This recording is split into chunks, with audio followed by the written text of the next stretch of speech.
Religious leaders have been reminded of the need to leverage on their revered position to boost the counter-insurgency drive in the country. The Chief of Army Staff, Lieutenant General Tukur Buratai, made the remark at the Nigerian Army Spiritual Warfare Seminar in Abuja. Represented by Major General Musa Yusuf, the Chief of Administration Nigerian Army says insurgency and terrorism cannot be tackled by the military alone, hence the clarion call for involvement of spiritual leaders. The need to defeat the ideology of Boko Haram and ISWAP is based on the awareness that it is their ideologies that enhance their resource and help to recruit new fighters to their fold. As such, kill the ideology and the terrorism-inspired movement withers and dies. The importance of this seminar is premised on the key roles clerics have to play in producing appropriate narratives required to counter the ideologies of this religious-based terror group. Communities and the state need to be joined with the common purpose of rejecting the ideology of these groups and challenge those who espouse them. This can be better achieved through the provision of appropriate counter-narratives targeted at the ideologies of the terrorist group. It means starting at the grassroots, where families and local communities are at the forefront of efforts to protect vulnerable people from succumbing to wrong ideologies.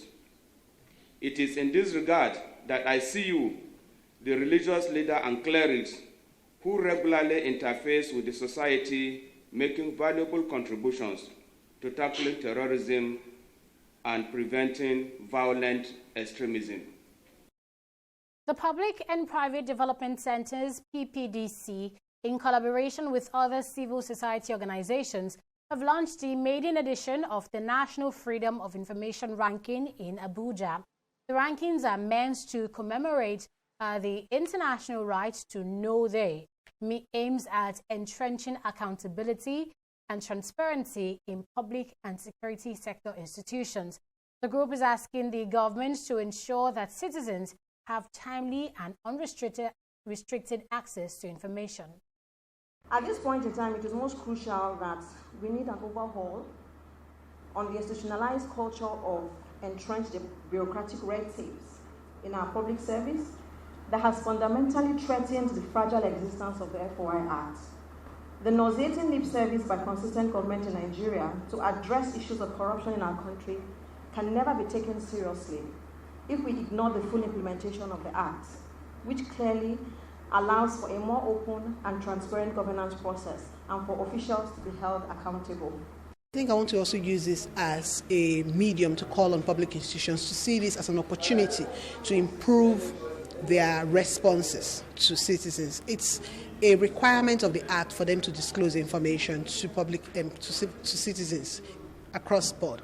And so this should serve as a beacon to them and say, how can you help us improve our processes? Several public institutions have reached out to us, and we do free FOI training. We do free FOI setup and helping them understand both the FOI Act and the compliance and the explanatory provisions of the Attorney General's guidelines on FOI, yes.